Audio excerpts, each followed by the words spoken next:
وعلیکم السلام ورحمۃ اللہ وبرکاتہ۔ لکھتے ہیں جی شیخ صاحب، بندہ اگر کہیں گھومنے جائے تو نماز سفری کتنے دن پڑھی جائے، اور 5 دن 6 دن وہاں قیام کرے تو بھی سفری نماز پڑھے، یا جیسی کہ ترتیب ہے پڑھنے اس حساب سے؟ محترم بھائی، اس مسئلے میں اختلاف ہے۔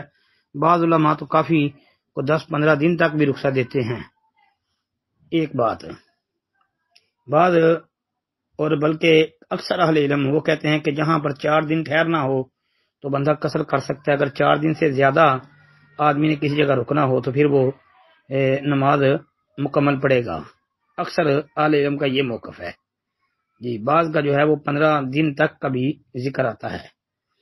خیر، اگر بندے کو یہ ہو کہ میں 2 دن یا 3 دن رہنا ہے، لیکن وہ اتنا ہی ارادہ ہے اس کا، لیکن وہ کسی یعنی سفر کے اندر کوئی آفت یا مصیبت کی وجہ سے یا کسی